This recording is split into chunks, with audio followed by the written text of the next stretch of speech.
How's it going, everybody? Welcome to another edition of The Opinion, and let's get right into it.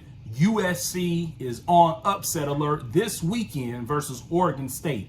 Now, the only unfortunate part about this game is that why is this game on the Pac-12 network? You got Oregon State's a pretty solid team, and USC's obviously a solid team as well. They're both 3-0, and the game's on the Pac-12 network, but anyhow, I'll find a way to watch the game as well. I'm pretty sure a lot of you West Coast people have this game or have the Pac-12 network as part of your package. But let's get right into it.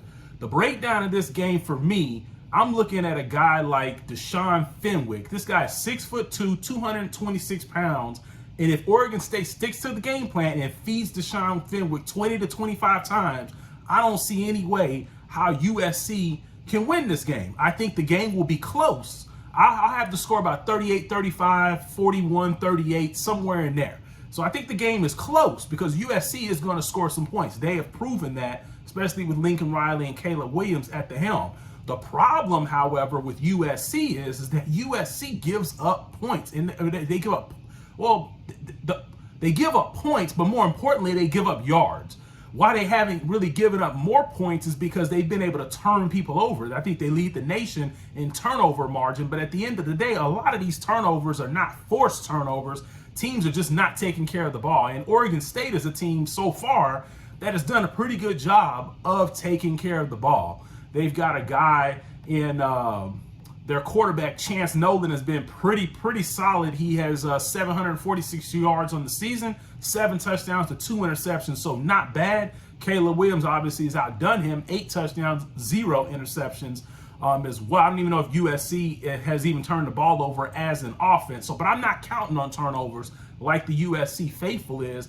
If Oregon State just sticks to Deshaun Fenwick, 6'2", 225 pounds, if they stick to the game plan and feed this guy 20 to 25 times, which I believe they're going to do, because against Montana State, he only had 9 carries. So Oregon State already knew what was at hand. They just got him out there to basically keep his game reps up so he doesn't get rusty, but they didn't want to use him too much against Montana State. They didn't have to because Oregon State knows what was at hand, and USC is at hand. And I believe if Oregon State controls the clock, moves the chains, and just feeds Deshaun Fenwick and plays off of him with play action, they will move the ball very similar to USC's opponents. If you look at USC this season, they're giving up 177 rush yards as a team. That is not that good.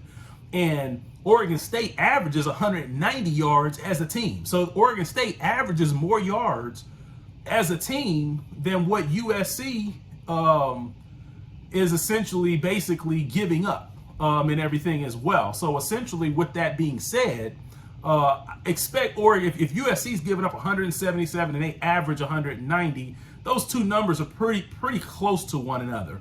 So with that being said, expect Oregon State to probably rush for over 200 yards in this game. And I think as long as Oregon State's players stay relatively healthy throughout this game, meaning the quarterback, Chance Nolan, Deshaun Fenwick, as well as Trayshawn Harrison, the wide receiver, I believe that Oregon State can come out on top in this game, and I believe they will come out on top in this game because, once again, USC gives up yards. If you look at the game that USC played against Stanford, Stanford got in the first 4 drives of that game, outside of maybe the first one where Stanford turned the ball over, but for the next 4 drives, Stanford was they were inside the red zone, inside USC's 5-yard line, and if it wasn't for the turnovers, they had only come up with 7 points. Oregon State's not going to do that. If you get Oregon State inside USC's 5-yard line 4 times, they're going to cash in on 3 of those.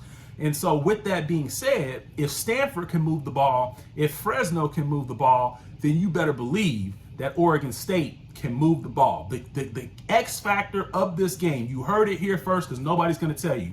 It is Deshaun Fenwick, and then it is also USC's defense surrendering yards. And like I said, if Oregon State can take care of the ball, I'm not saying that they're not going to have any turnovers, but as long as you don't get into a 4 or 5 turnover game like Stanford did, you have a very good opportunity to win this game. And then let's look at USC versus Fresno. USC and Fresno, the score was 21-10 at halftime. Fresno State was driving on them, and then all of a sudden Jake Haener got hurt. He got rolled up on, and he dropped the ball in pain, and then they basically turned the ball over. So once again, was that USC forcing a turnover, or is that more so just a fluke play turnover? To me, that's more of a fluke play turnover, because he clearly had the ball, and then he drops it. So Fresno State was moving the ball, about to cut the score to 4 points, and then obviously they had to go with their backup quarterback the rest of the way, and Fresno still moved the ball. They still ran the ball, even with their backup quarterback in the game. So Oregon State is a whole lot better than Fresno. Although they played each other and it was a close game, I'm just telling you, Oregon State is a lot better than Fresno, and they are better than Stanford is as well. So I have USC losing this game, like I said, in the 38-35, 41-38 type of manner.